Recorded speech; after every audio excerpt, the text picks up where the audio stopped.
예수님 이야기를 우리가 나누어 가고 있는데요. 사실은 예수님 이야기이기도 하지만은 우리들의 이야기를 나누고 있는 것이기도 합니다.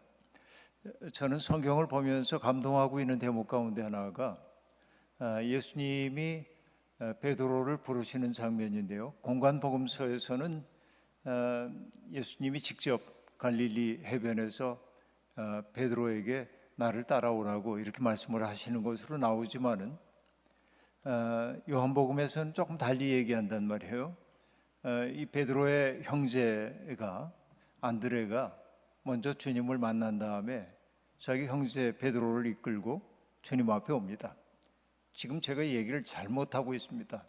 베드로를 이끌고 온 게 아니라 자기의 형제인 시몬을 이끌고 오고 있었습니다. 그의 이름은 시몬이었습니다. 갈릴리 어부였고요. 시몬을 데리고 옵니다. 주님은 그 시몬이라고 하는 갈릴리 어부를 물끄러미 바라보십니다. 여러분 어땠을 것 같아요? 제가 어제 혹은 오늘 아침에 얘기를 했을 텐데 갈릴리 어부들의 삶이 매우 어려웠다는 얘기 여러분께 말씀드렸었죠. 어부들의 삶이 아주 피폐했습니다. 왜냐하면 배의 크기와 그물의 크기에 따라서 세금을 내야 했고, 세금 내는데 그치는 게 아니고 내가 물고기를 많이 잡아들이면은 시장에 내다 팔면은 돈이 좀 될 것 같은데, 이 헤롯 안티파스는 이제 국제적인 도시로 만들고 싶었기 때문에 외화벌이가 시급했습니다. 그래서 외화를 벌기 위해서 자기 땅에서 나오는 모든 것들을 돈벌이의 수단으로 만들기 위해 이 갈릴리 호수 옆에다가 물고기를 염장 처리할 수 있는 공장을 만들어 놓고 어부들이 잡아 올린 고기를 헐값에 납품하도록 그렇게 했습니다. 그러니까 이 어부들의 삶이라고 하는 게 막중한 세금 부담, 그리고 물고기를 많이 잡았다고 해도 헐값으로 넘겨야 하는 억울함, 이런 것들이 많았을 겁니다. 그러면 여러분, 이 시몬이라고 하는 사람의 표정이 어땠을 것 같습니까? 여러분, I'm happy 그러고 여러분 스마일 했을 것 같습니까? 그럴 리가 없죠. 그 시대에 대한 울분 같은 거, 정말 죽지 못해서 산다 하는 그 마음이 있었을 거고, 그런 시몬이 주님 앞에 왔습니다. 그런데 예수님이 그 시몬을 보면서 이렇게 말씀하시지 않잖아요. 시몬, 인상이 참 더럽군요. 그렇게 얘기 안 하잖아요. 그렇죠? 인상이 왜 이렇게 험악해 보이세요? 이렇게 말 안 합니다. 시몬에게 주님이 하신 말씀은 뭐냐면, 시몬, 그대는 베드로가 되어야 하오. 그렇게 말합니다. 베드로 혹은 게바라고 하는 말, 번역하면 뭐죠? 반석이라고 하는 말입니다. 그대는 반석이 되어야 합니다 라고 얘기를 하고 있습니다. 여러분, 우리도 어떤 사람의 첫인상을 바라보면은 첫인상을 보고 이 사람 좀 험하게 생겼네, 그럼 별로 가까이 하고 싶지 않아요. 얼굴이 낯빛이 어둡고 그리고 사나운 표정을 짓고 있는 사람을 보면 그렇게 만나고 싶은 생각이 없는 게 사람입니다. 그런데 주님은 그런 베드로의 겉모습이 어땠는지 저는 잘 모르지만은 성화 속에 그려진 베드로의 모습은 상당히 그럴싸한 모습입니다만, 생각해 보세요. 노동으로 온몸이 굳어왔던 일평생을 살아온 사람, 그것도 시대적 울분에 시달리고 있는 사람이 그렇게 아름다운 모습이었을 거라는 생각이 잘 안 들어요. 그런데 그 시몬을 보고 주님이 인상 좀 험하구려 그렇게 말 안 하잖아요. 시몬, 나는 그대에게서 베드로를 보았어요 하고 말하는 거예요. 당신 속에 있는 반석과도 같은 것을 내가 봤어요. 그렇게 얘기한단 말입니다. 이게 이제 중요합니다. 독일어 성경으로 보자고 한다면, 나는 그대를 게바 곧 베드로라고 부르겠소라는 뜻으로 새겨지기도 하지만은 그대는 베드로가 되어야만 합니다라는 뜻이기도 합니다. 그렇게 새길 수 있는 말이라고 볼 수 있습니다. 여러분, 예수 그리스도께서 사람을 보는 방식을 보여주고 있는 것입니다. 나다나엘이라고 하는 사람을 또 다른 친구들이 데리고 주님 앞에 이렇게 옵니다. 나다나엘은 갈릴리에서 온 이 랍비가 좀 남다르다고 하는 친구들의 이야기를 듣고 뭐라고 빈정거립니까? 나사렛 갈릴리에서 무슨 선한 것이 나올 수 있겠는가? 본인도 갈릴리 출신인데도 자기 비하의 감정에 가득 사로잡혀 있습니다. 우리는 변방에 속한 사람들이야. 우린 변방의식 속에서 살고 있는 사람입니다. 우린 별로 희망이 없어. 이런 느낌 속에 있었던 거죠. 그런데 주님이 그를 바라보면서 뭐라고 얘기합니까? 이는 참 이스라엘 사람이로다. 이 사람 속에 간사한 것이 없도다 하고 말합니다. 이게 나다나엘과 주님이 만났을 때 주님이 하셨던 말씀입니다. 이 사람 속에 간사한 게 없다. 이 사람이 정말 이스라엘 사람이다. 여러분, 이 말을 들었을 때 나다나엘의 마음이 어땠을까요? 그대는 반석입니다 라고 얘기했을 때 시몬의 마음이 어땠을 것 같습니까? 여러분, 사람은요, 우리들 속에 누군가가 호명해 주는 것, 이것이 내가 될 때가 아주 많이 있습니다. 그러니까 사람들 속에는 두 가지의 요소가 다 있단 말이에요. 아름다운 요소도 있고 그리고 부정적인 요소도 있단 말이죠. 그런데 내가 소망하는 바는 뭐냐면 내 앞에 서 있는 이 젊은이를 바라보면서 이 젊은이가 너무나 아름다운, 찬양하고 교회에서 이렇게 정말 헌신하는 모습을 보면 얼마나 좋아요. 그러나 이 젊은이들 속에도 악의 충동도 있고 선의 충동도 있는 거예요. 사람은 누구나 다 그래요. 그래서 인간을 가리켜서 어떤 이들은 그렇게 얘기하죠. 인간은 신과 악마 사이에 싸움터라는 거예요. 인간의 마음이 하나님이 이길 때도 있고 악마가 이길 때도 있다는 거죠. 신과 악마의 투기장이라고 얘기를 한단 말이에요. 그러니까 여러분 앞에 서서 말하고 있는 저 자신만 하더라도 내 속에 악의 가능성이 없다고 절대로 얘기할 수가 없는 것입니다. 내가 살인자가 되지 않은 까닭은 뭐냐면 살인해야만 하는 동기, 살인해야만 하는 상황 속에 내가 놓여 있지 않았던 것뿐이에요. 운이 좋아요. 아직까지는. 내가 도둑질하지 않고 살 수 있었던 까닭이 뭐냐면 도둑질하지 않아도 될 만한 삶의 여건이 내게 주어졌기 때문에 그런 거란 말이에요. 그러니까 우리가 어떤 사람들을 보고 함부로 얘기할 수가 없는데 누구에게나 우리는 잘못을 저질 수 있는 거죠. 살인을 저질렀기 때문에 살인자인 게 아니라 우리가 내면 속에 살인자가 있기 때문에 살인이라는 행동을 한단 말이죠.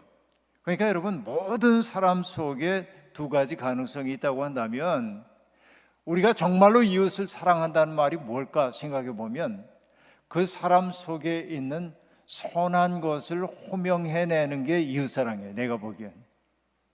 어디 여러분 한국으로 얘기하면은 에너지 빈곤층들에게 연탄 날라주는 거, 이것도 이웃사랑 맞아요. 그 수해를 당한 사람들에게 의연금을 보내주고 생필품을 보내주는 거, 이것도 이웃사랑 맞아요. 그러나 이웃사랑은 프로그램만이 아니에요. 우리가 일상적으로 만나는 사람들 속에 있는 가능성 가운데 악의 가능성을 이끌어내는 게 아니라 선의 가능성을 이끌어내는 것, 이게 이웃사랑이다 말이죠. 그러니까 우리가 하나님 사랑, 이웃사랑하고 이제 이렇게 얘기하지만은 이 둘이 아니라 하나이거든요. 그러니까 이웃사랑은 프로그램이 아니라 인생의 태도여야 함을 제가 얘기하는 거예요.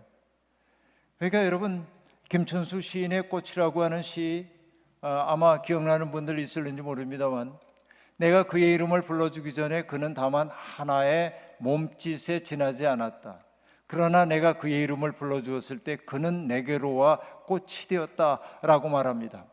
호명하는 행위가 무엇보다도 중요해요. 그러니까 예수 그리스도께서 시몬을 바라보면서 반석을 호명해 내셨고 나다나엘을 바라보면서 간사한 것이 없는 참 이스라엘 사람을 호명해 내셨기 때문에 나다나엘은 그 운명을 살 수밖에 없었고 시몬은 그 운명을 살아낼 수밖에 없었던 거예요. 이게 예수 그리스도예요. 그러니까 오늘 주님이 우리를 이 자리에 불러주신 까닭은 다른 것 아닙니다. 우리들이 죄의 노예처럼 되어 있는 경우가 많잖아요. 자기 비하에 빠지고 남들에게 차마 말할 수가 없어서 그렇지, 내가 살아온 모습, 내 내면 속에 벌어지고 있는 것을 여기 스크린에 비친다고 한다면 내가 어떻게 살까? 부끄러워. 이렇게 우리는 살고 있는데 주님은 뭐라고 얘기하냐면 괜찮아. 그게 사람이지 말이지. 예수 그리스도의 사랑으로 품어 안아주시고 우리를 녹여주시는 거 아니에요. 여러분, 그리스의 문학가인 니코스 카잔차키스라는 분이 있는데 그분이 썼던 그리스인 조르바라고 하는 책에 보면 조르바가 자기를 고용해 준 나라고 하는 화자에게 이렇게 얘기합니다. 대장, 이 그리스 사람들은 친밀한 사람을 대장이라고 불러요.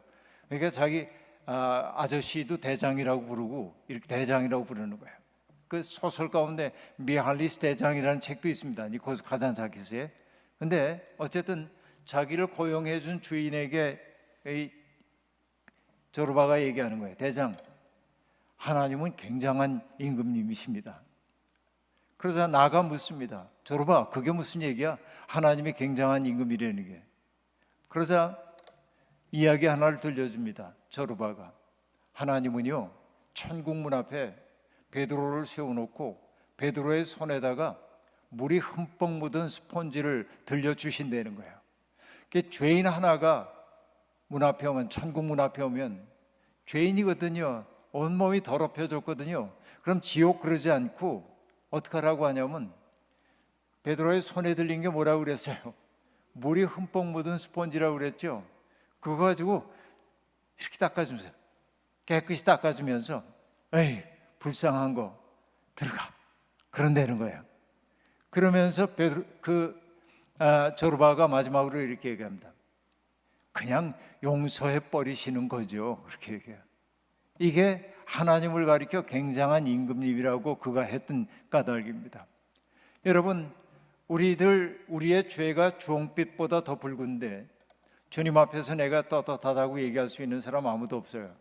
그러나 주님은 우리에게 괜찮아, 너의 한계와 너의 아픔을 내가 알아. 그렇죠? 여러분, 간음하다 잡혀온 여인을 보았을 때 주님이 뭐라고 하십니까? 사람들이 돌을 들고 기세등등하게 이 여자를 쳐 죽일까요? 라고 얘기했을 때 주님은 너희 중에 죄 없는 자가 먼저 돌로 치라 라고 말씀하시며 쭈그리고 앉아 뭔가를 땅에 쓰셨습니다. 나이 든 사람부터 돌멩이 하나둘 내려놓고 다 돌아갔습니다. 그때 몸을 일으켜 세우신 주님이 뭐라고 얘기하셨죠? 너를 치려는 사람들이 어디 있냐고 묻습니다. 아무도 없습니다. 그러자 주님이 얘기합니다. 그동안 살아온 그 이야기 전혀 얘기 안 해요. 내 죄를 내가 알렸다 이런 얘기 안 해요. 뭐라고 얘기합니까? 가서 다시는 죄를 짓지 마. 이 얘기는 뭐죠? 가서 다시는 죄를 짓지 말라고 하는 얘기는 지금까지 살아온 그대의 삶을 내가 받아 안았다고 하는 얘기 아닙니까? 그런 얘기죠. 이게 중요한 거예요. 주님의 사랑은. 여러분, 옛날에 어르신들은 많이 아실 텐데 젊은 세대들은 모를 거고요. 한국을 떠나온 지 오래된 분은 모를 수도 있겠습니다만은 한국의 가톨릭 교회에서 지학순 주교라고 하는 분이 있었습니다. 머리가 하얀 백발의 주교님이었습니다. 굉장히 유명한 분이었어요. 이 백발의 주교님이 원주에서 주교로 생활을 하고 있었는데 이 원주역에서, 지금은 이제 다릅니다만 원주역에서 주교관으로 가려고 하면 질러가는 길이 있고 우회하는 길이 있습니다. 대개는 사람들이 주교관으로 바로 가지 않고 우회하는 길을 택했습니다. 주교님도 그랬습니다. 왜 그랬냐면 질러가는 그 길이 뭐냐면 역전에 늘 있는 유곽이었습니다. 집창촌이었던 거죠. 그러니까 점잖은 사람들이 거기로 들어갈 수가 없는 겁니다. 그런데 어느 날 이 주교님이 기차에서 내려가지고 몸이 고단하셨든지 먼 길을 돌아갈 생각이 없으셨던 모양이에요. 그래서 그 유곽 쪽을 향해서 이렇게 통과해서 주교 집으로 이제 가려고 그러는데 다 알아요. 그 거리에 있는 여인들이 누구인지 다 알아요. 워낙 유명하기 때문에 모르는 사람이 없어요. 그런데 장난스러운 생각이 들었던 모양입니다. 그 거리에 나와 있던 여인이 주교님의 팔을 덥석 붙잡으면서 이렇게 얘기를 했습니다. 할아버지 놀다 가세요. 그랬어요. 여러분 이 상황이 이제 어떤 상황인지 아시겠죠? 할아버지 놀다 가세요. 그러면 여러분 만약에 내가 지금 가고 있는데 어떤 여인이 내 발을 잡으면서 할아버지 놀다 가세요 그러면은 당황스러워요. 이거 어떻게 해야 합니까? 왜 이러세요? 그죠? 왜 이러세요? 그러고 황급히 누가 볼세라, 그죠? 누가 행여라도 볼세라 황급히 그 자리를 벗어날 것 같아. 그런데 이 지학순 주교는 자기 팔을 붙들고 할아버지 놀다 가세요. 그런 그 여인에게 이렇게 응대를 했습니다. 놀 틈 없다. 그러자 그가 이 대꾸가 재밌었든지 얘기했어요. 틈이 없으면 짬이라도 내세요. 짬도 없다. 짬이 없으면 새라도 내세요. 그런 거예요. 그래서 지주교가 주머니를 뒤져서 지갑을 꺼내가지고 돈을 꺼내서 그 여인의 손에 쥐어줍니다. 그리고 뭐라고 얘기하냐면 얘따 과자나 사 먹어라. 그리고 돈을 줘요. 그리고 가요.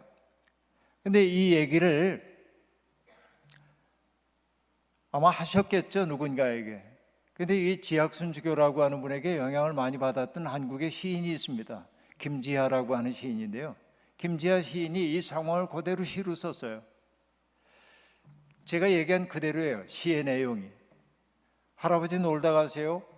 이제 주교 그 관사로 가는 그 길 얘기 나오고 이렇게 붙잡혔던 얘기 놀다 가세요. 놀 틈 없다.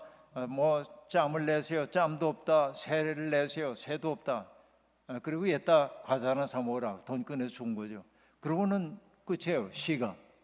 그런데 혼자 그 다음부터 생각을 해보는 거예요. 그 여인이 어떻게 됐을까? 여러분 이러면 좋겠죠. 그날로 그곳을 떠났다 그러면 얼마나 좋겠어요. 배와 그물을 버려두고 주님을 따랐던 그 처음 제자들처럼 옛삶을 그렇게 청산해버리면 얼마나 좋겠어요. 그러나 인생은 그렇게 만만한 건 아닙니다. 그 여인이 어떻게 됐는지 몰라요. 그러나 저는 짐작해봐요. 어떤 짐작이냐면 그날 그 백발의 주교님과 마주쳤던 그 사건이 그날의 그 사건이 이 여인의 마음속에 씨앗 하나를 심었을 거다. 어떤 씨앗 하나를 분명히 심었을 거다.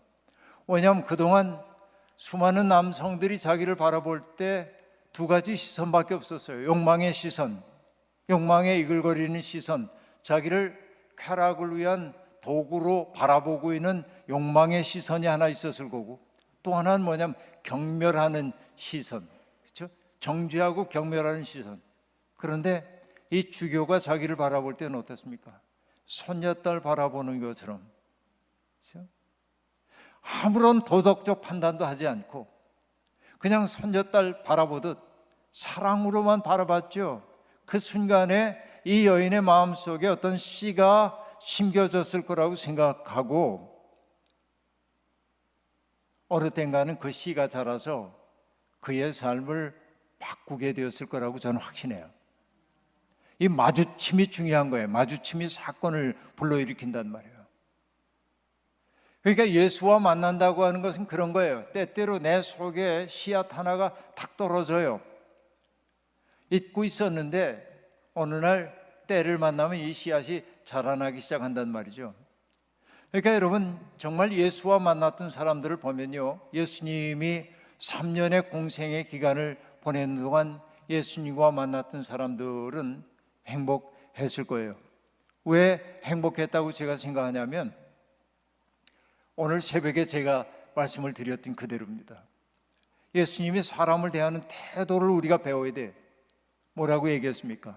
아버지께서 내게 이끌어 주신 사람 가운데 하나도 잃어버리지 아니하고 마지막 날에 영생을 얻게 하는 게 내일이라고 얘기하는데, 그 말을 그냥 밑줄만 긋지 말고 예수님은 오늘 당신의 눈앞에 현존한 사람을 누구로 여겼냐면 아버지께서 내게 이끌어 주신 사람으로 여겼다는 거예요. 그러면 여러분 어떻습니까?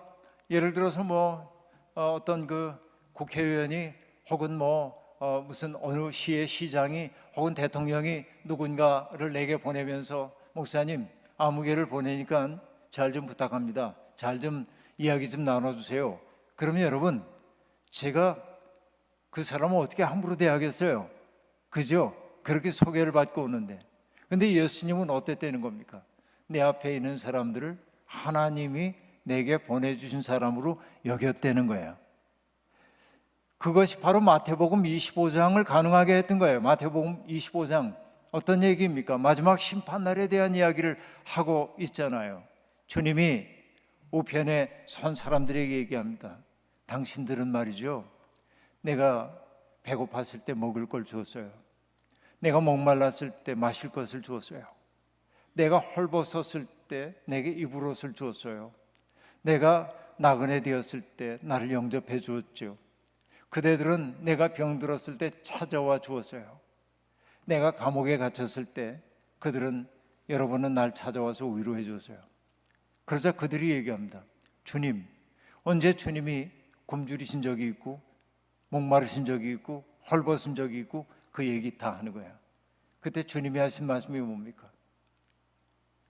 세상에 있는 가장 작은 자 하나에게 한 것이 곧 내게 한 것이다, 이렇게 얘기를 하잖아요. 이게 중요해요. 이게 기독교 신앙을 갖고 있는 사람들이 가져야 할 태도가 바로 이런 것입니다. 그래서 때때로 우리가 인간이기 때문에 모든 사람을 환대할 수는 없어요. 적대적인 세상이에요. 오늘 아침 우리 이재준 목사님과 식사를 하면서 이 목사님이 그러셨어요. Hostility, 적대감이 넘치는 세상이야. 이걸 뭐로 바꿔야 합니까? Hospitality, 그죠? 환대의 세상으로 바꿔야 하는 거죠. 이게 우리들에게 주어져 있는 소명인 것이죠. 그러니까 그것은 어떨 때 그렇습니까? 내 앞에 온 사람 하나하나를 아버지께서 내게 보내주신 사람으로 여길 때 정성을 다할 수 있을 거 아니에요. 그러니까 여러분, 적어도 예수님과 만났던 사람들은 자기가 전폭적으로 받아들여지고 있음을 느꼈다는 얘기예요. 병든 사람들은 이중적 소외에 시달렸잖아요. 병 때문에 시달리고 고통스럽고, 그리고 질병은 하나님이 주신 벌이라고 사회적으로 그렇게 규정되어 있기 때문에 어려웠잖아요. 그러나 주님은 어떻게 했던 겁니까? 병자들을 보고 불쌍히 여기셨다. 그렇죠? 그의 고통을 그냥 당신의 것으로 끌어안으셨잖아요. 귀신 들린 사람들을 보면 여러분, 사람들은 어떡합니까? 불길해, 더러워, 위험해, 그런단 말이에요. 정말 귀신 들린 사람들 위험해요. 왜냐하면 성경이 얘기하죠. 그 사람이 너무 사나워서 그 앞을 지나갈 수도 없었대. 타자에게 폭력적이에요, 귀신 들린 사람들은. 그리고 또 뭐라고 얘기합니까? 불 가운데도 자기를 던지고 물 가운데도 자기를 던진데 자해하는 거예요. 귀신에 들린 사람들의 특색은 뭡니까? 타자들을 받아들이지 못하고 타자들에게 폭력을 가하려는 충동을 가지고 있고, 그 폭력의 충동이 자기를 향할 때는 자해하는 행위로 나타나요. 그러니까 우린 어떡합니까? 더러워, 그러니까 멀리해야 돼, 무서워, 그런 거죠. 그런데 주님은 귀신 들린 사람을 보면서 어떡합니까? 그 사람을 사로잡고 있는 귀신을 꾸짖어 귀신을 내쫓죠. 그런데 여러분, 여기서 질문입니다. 더러운 영을 꾸짖을 수 있는 영은 누구일까요?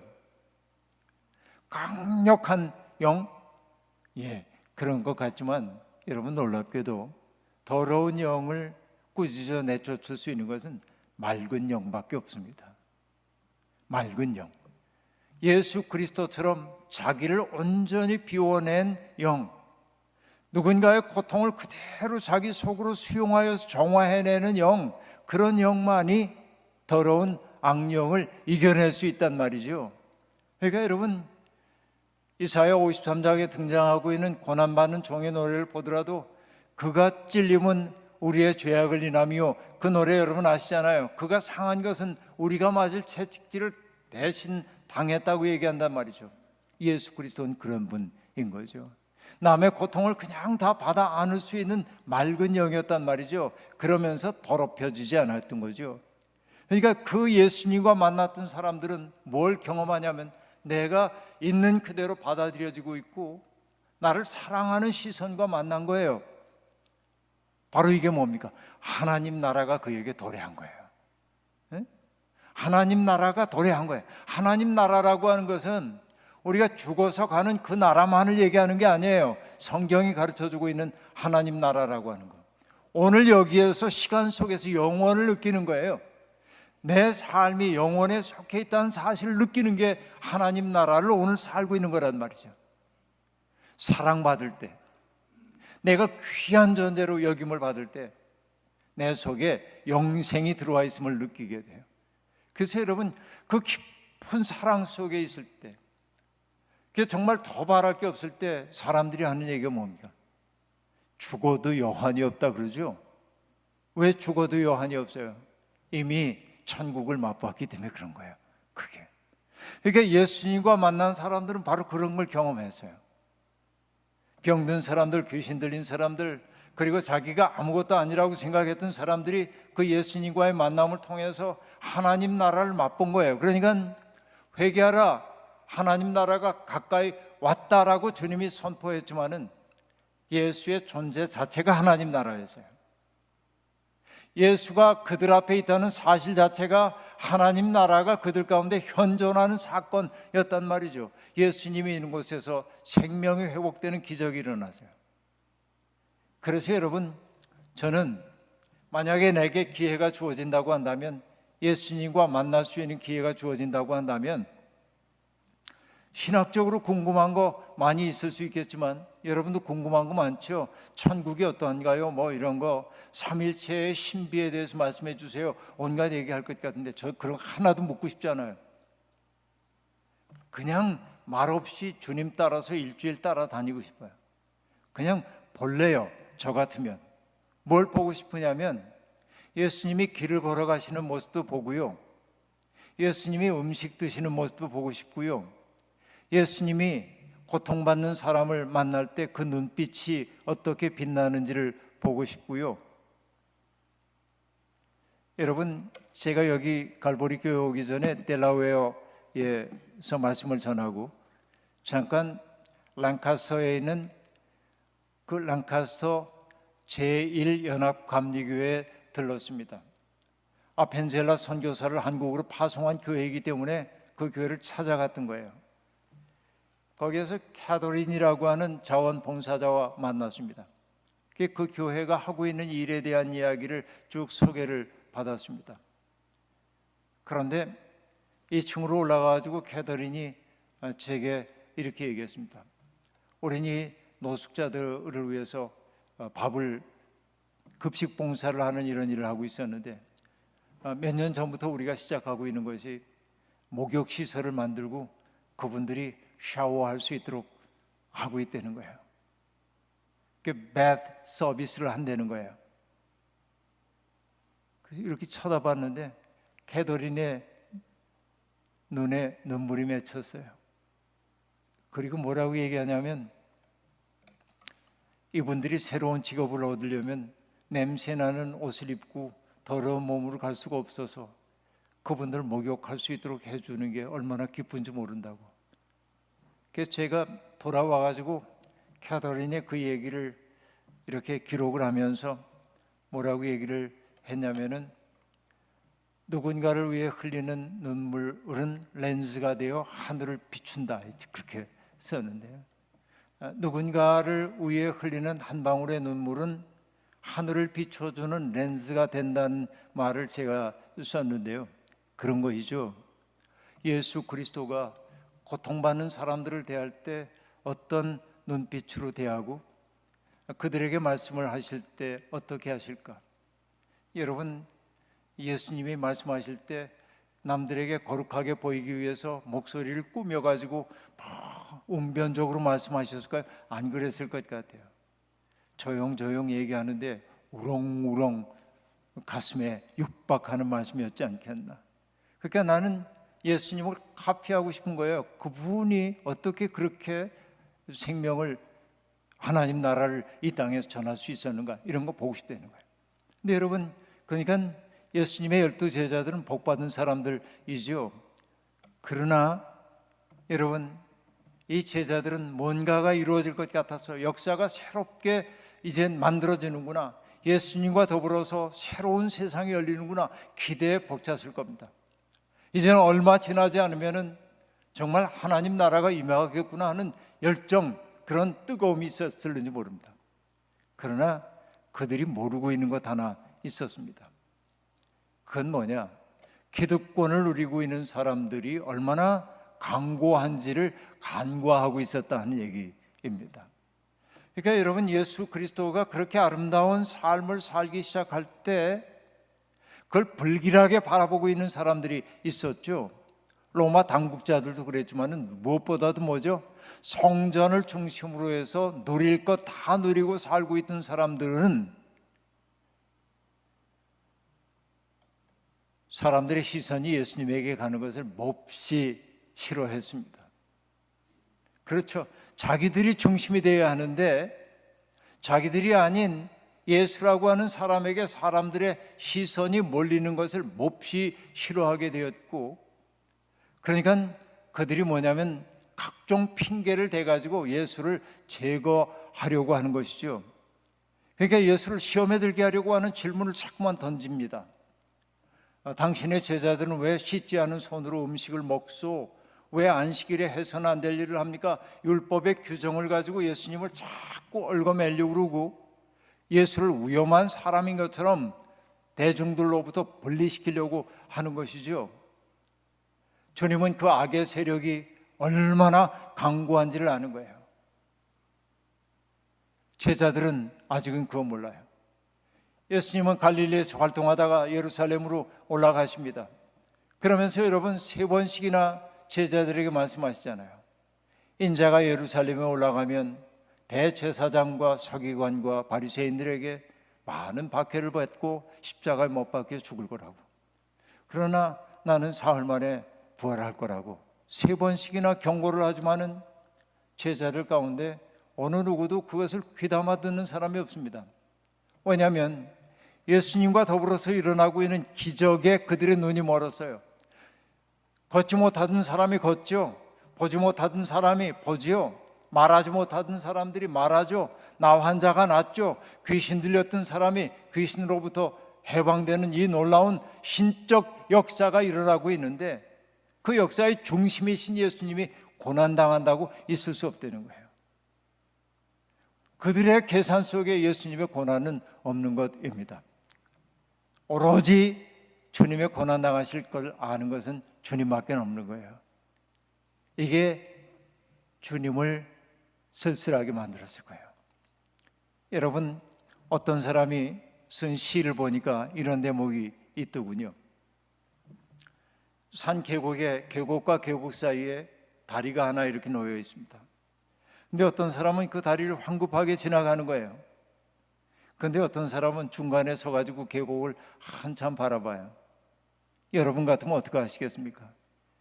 그런데 그 시인이 얘기합니다. 그냥 그 다리를 확 건너서 지나가는 사람을 뭐라고 말하냐면 다리를 외롭게 하는 사람이래. 네? 다리를 외롭게 하는 사람이에요. 이게 참 좋아요. 근데 여러분, 저는요 예수 그리스도의 외로움에 대한 생각을 하는 거예요. 당신은 지금 죽음을 향해 가고 있어요. 이 악의 세력, 누리고 있는 것 전혀 내려놓을 생각이 없는, 가장 경건한 것처럼 보이지만은 하나님의 마음을 헤아리기보다는 하나님을 통해서 얻는 자기들의 이속, 여기에 마음을 두고 있는 이 사람들이 얼마나 강고한지를 알고 있기 때문에 주님은 그들에 의해 죽임을 당할 거라고 하는 우울한 예감을 가지고 있는데 제자들은 아무도 그 알아차리지 못한다 하는 얘기입니다. 이게 주님의 말할 수 없는 외로움이에요. 그리고 여러분, 마침내 운명의 날이 오잖아요. 주님이 제자들에게 겟세마네 동산에서 말씀하십니다. 오늘 저녁에 너희가 나를 다 버릴 것이다 라고 얘기합니다. 그러자 베드로가, 나서기 좋아하는 베드로가 얘기합니다. 주님, 저는 절대로 주님을 버리지도 않고 떠나지도 않을 것입니다. 아니야, 오늘 달개 울음소리가 들려오기 전에 네가 3번 나를 모른다고 할 것이야. 아니요 주님, 그럴 리가 없습니다. 죽음의 자리라도 저는 주님과 함께 갈 겁니다. 여러분, 베드로의 이야기에 진정성이 있습니까? 없습니까? 저는 100% 진정성이 있다고 봅니다. 베드로는 정말 주님을 떠나지 않을 자신이 있었어요. 어떤 위기가 있어도 난 주님 떠나지 않을 거야 자신이 있었어요. 그리고 주님과 함께 죽는 것도 각오가 되어 있었을 거예요. 그러니까 베드로의 그 고백은 진실하다고 저는 믿어요. 그러나 베드로가 알지 못했던 거 하나 있어요. 본인이 얼마나 유약한 존재인지, 자기가 한낱 인간에 지나지 않는다는 거, 공포 앞에서 얼마나 등 돌리기 쉬운 사람인지, 그죠? 자기가 얼마나 약한지를 그는 알지 못했던 것입니다. 그래서 여러분 어떻게 됐습니까? 결국은 우리가 알다시피 가야바 대제사장의 집에서 주님이 신문당하실 때 그 하인이 당신도 그들 가운데 있었죠? 난 아니야. 또 다른 사람이 아니야. 틀림없이 갈릴리 사람인 거 보니까 당신도 그들과 한패인데 이 사람아 당신 무슨 얘기하는지 모르겠어. 또 다른 사람이 나 이 사람 안다고 분명히 그들과 함께 있었다고. 무슨 소리냐 하고 나오잖아요. 그때 달개 울음소리가 2번 들려왔다. 근데 여러분 그 다음에 뭐라고 얘기합니까? 달개 울음소리를 듣고 베드로가 바깥 어두운 데로 나와서 쉼이 통곡하니라 그랬어요. 저는 이걸 어떻게 설명을 하냐면, 자, 베드로의 얘기를 이렇게 한번 얘기해 봐요. 자, 오늘도 이제 은유를 사용하도록 하겠습니다. 포도입니다. 포도송이처럼 보이죠? 그렇다고 해주세요. 포도송이 맞습니다. 아직은 익지 않았어요. 파란 포도입니다. 청포도. 7월에 익는 청포도 아니고 음력 7월에 익는 그냥 파란 익지 않은 포도입니다. 서리고 먹을 수가 없어. 이게 뭐냐면 갈릴리 어부 시몬이에요. 근데 예수와 만났어. 예수라고는 은혜의 햇빛을 많이 받고 예수의 꿈을 자기의 꿈에 품기 시작하면서 새로운 세상의 꿈, 그리고 예수님의 사랑을 바라보면서 베드로 속에도 사람들에 대한 사랑이 배어들기 시작해서 그게 결국 뭐냐면 익은 포도, 보랏빛으로 변했어요. 자, 보세요. 초록색 포도입니다. 예수와 만나서 보랏빛으로 아름답게 익었어요. 맛이 들었잖아요. 그런데 맛이 들었는데 이 포도가 어떻게 변한 거냐면 주님을 3번씩이나 모른다고 했어요. 이 포도를 저는 뭐라고 얘기하냐면 으깨진 포도. 바닥에 떨어져 가지고 으깨져서 내가 꽤 괜찮은 사람이라고 여겨서 난 줏대도 있고 의지도 있고 어떤 경우에도 주님 버리지 않을 거야. 자신 있었는데 그가 알지 못했던 건 뭐냐면 자기가 얼마나 약한 사람이지. 그러니까 공포가 찾아왔을 때 그는 자기의 의지와 상관없이 난 모르오, 아니요, 점점 강하게 부정하기 시작한단 말이에요. 이게 베드로의 으깨져서, 그래서 한 얘기가 뭡니까? 바깥 어두운 데 나가 통곡하니라. 내가 아무 쓸모없는 으깨진 포도가 되어버리고 말았단 말이에요. 오늘 우리의 상황이 어떤지를 보세요. 그러나 여러분 여기에서 그쳤다고 한다면 베드로는 비참하게 인생을 마감했을지도 모릅니다. 내일 우리가 해야 할 이야기이긴 하지만은 주님이 십자가 처형당하시고 부활하신 주님이 베드로를 찾아오시고 그를 사랑으로 용납하시고 그에게 새로운 소명을 주셨을 때 그때 베드로는 완전히 변화돼. 그래서 뭐가 되냐면 으깨진 포도가 포도주로 변해요. 썩지 않는 포도주로 변해요. 그리고 마지막에는 뭐냐면은 예수 그리스도를 위해 고난받는 것을 기뻐하는 사람으로 바뀌었잖아요. 그 포도주는 뭐냐면 성찬의 포도주까지 변하는 거예요. 이게 한 존재의 아름다운 변화예요. 그럼 보세요. 다시 한번 이 복습 삼아 얘기해 봅니다. 처음엔 뭐였다고요? 시몬이, 갈릴리 시몬이 푸른 포도예요. 익지 않은 포도예요. 예수와 만났더니 그 인격 속에 타자들에 대한 사랑 같은 게 배어들어가지고 맛있게 변했어요. 익은 포도가 됐어요. 꽤 괜찮잖아요. 그러나 그 운명의 날 운명이 그를 타격했을 때 장담했던 자기는 무너져버리고 말았고 그리고 처절하게 울었어요. 그 무슨 포도라고요? 으깨진 포도. 그런데 그 다음에 중요한 게 뭐냐면 유대인 랍비가 들려주는 얘기인데요. 한 랍비가 다른 랍비에게 질문을 합니다. 선생님, 왜 옛사람들은 하나님의 말씀이 우리의 가슴에 있다고 얘기하지 않고 우리의 머리 위에 있다고 얘기했습니까? 그러자 그 선생님이 얘기합니다. 자아가 쪼개지고 무너질 때 비로소 들어오는 거래, 말씀이. 나라고 하는 거, 내가 꽤 근사한 사람인 것 같은 거, 그거 무너지지 않은 말씀 안 들어와요. 그러니까 여러분, 베드로에게 주님을 부정했던 그 쓰라렸던 경험이 없었다고 한다면 베드로 되게 어려워요. 으깨진 포도가 되었어요. 그러나 주님은 그 으깨진 포도를 그냥 두지 않고 부활하신 주님이 사랑으로 부둥켜 안자 그는 변화됐어요. 포도주로. 안 썩어요 이제는. 아시겠습니까? 우리가 가야 할 길이 바로 그런 데 있다고요. 우리 자꾸만 넘어지잖아요. 우리도 주님 모른다고 부정할 때도 아주 많이 있잖아요. 그래서 여러분, 인간이 된다고 하는 것은 뭐냐? 부서졌지만 여전히 온전한 존재가 되도록 해주시는 하나님을 신뢰하는 거예요. 내가 지난날에 어떤 죄를 저지르고 살았든지 간에, 내가 얼마나 못나게 굴었든지 간에 과거에 붙들려 있지 말고 주님 앞에 우리 자신을 맡길 수 있어야 한다는 얘기예요. 여러분, 미국 교사들의 교사라고 일컬어지고 있는 파커 팔머라고 하는 분이 계십니다. 그분의 온전한 삶으로의 여행이라고 하는 그 책에 보면은 이런 이야기가 나옵니다. 그는 매해 1년에 한두 차례씩 바운더리 워터스라고 하는 곳에 가서 리트릿을 하곤 했습니다. 그곳에 가가지고서는 야생 딸기도 따서 맛을 보기도 하고, 소나무 껍질에 냄새를 맡기도 하고, 새소리를 듣기도 하고, 그리고 해안을 철썩철썩 치는 물소리를 듣고, 그러다 보면 자기의 불안점 한마저도 사랑할 수 있는 힘이 생긴대. 좋죠? 쉴 줄도 알아야 합니다. 그런데 1999년 7월에 허리케인이 불어와가지고 그가 그렇게도 아끼고 사랑했던 바운더리 워터스에 있는 나무 수십만 그루를, 2천만 그루의 나무를 초토화시켰어요. 2천만 그루나. 그 완전히 말할 수 없는, 그 허리케인이 지나간 다음에 한 달이 지난 다음에 예년과 다름없이 바운더리 워터스를 찾아갔더니 그의 눈앞에 전개된 건 참담하기 이를 데 없는 그런 광경이었습니다.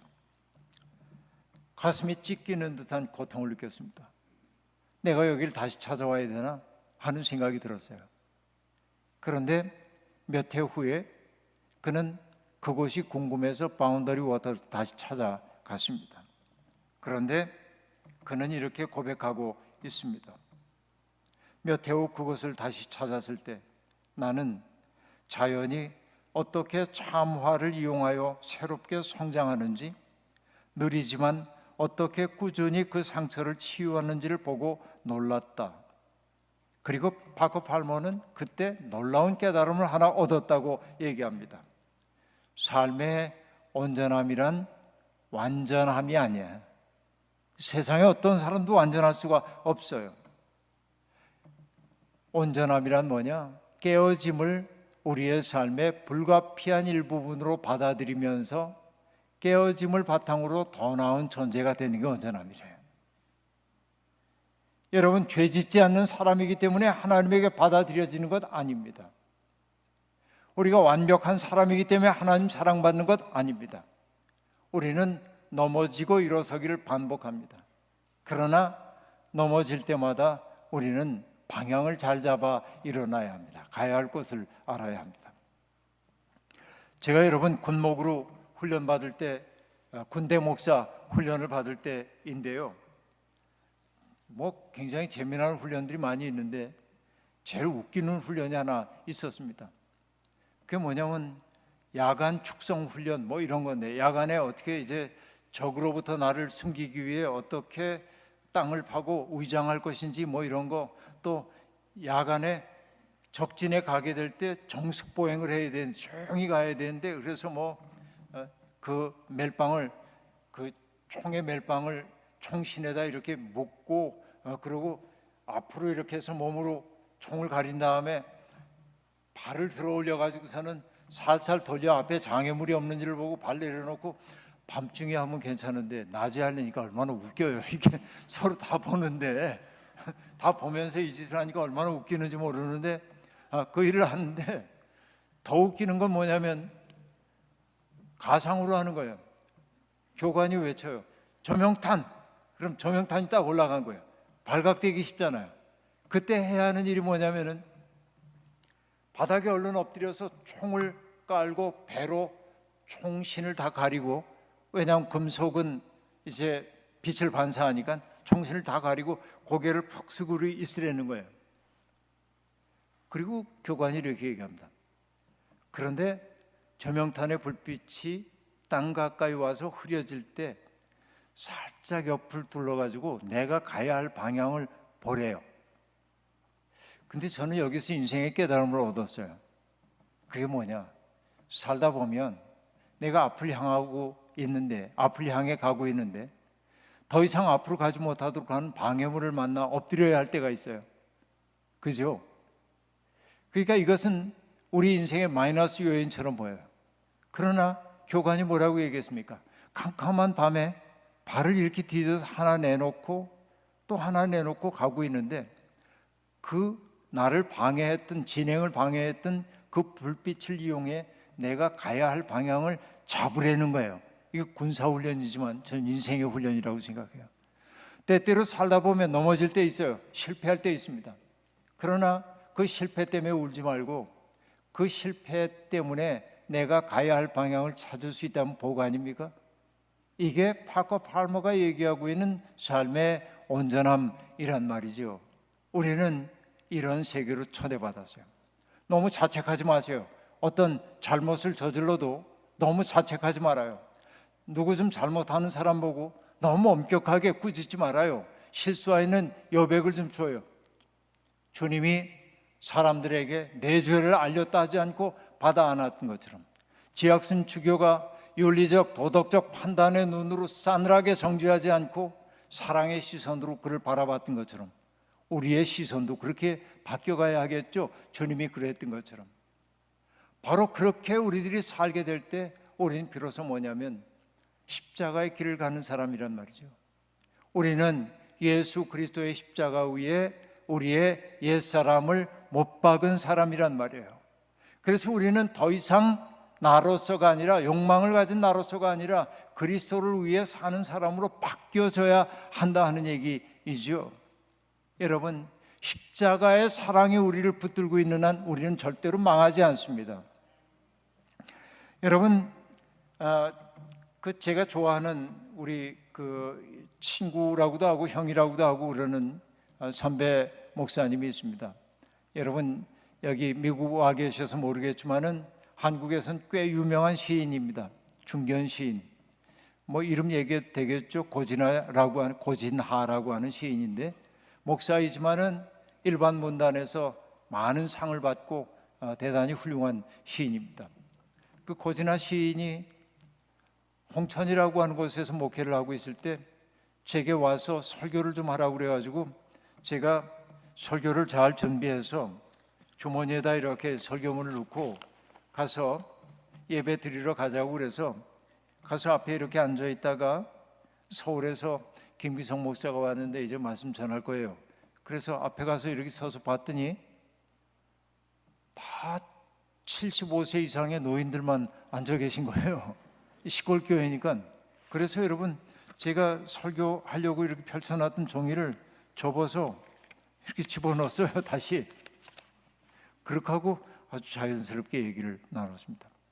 예배를 마친 다음에 예배당에 걸려있는 십자가를 봤는데, 이 십자가도 어느 장로님이 손수 깎은 십자가라는 말씀을 들었습니다.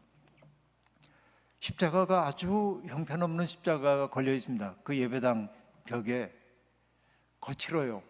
그래서 제가 물었죠. 형, 저 십자가 어떻게 마련한 거야?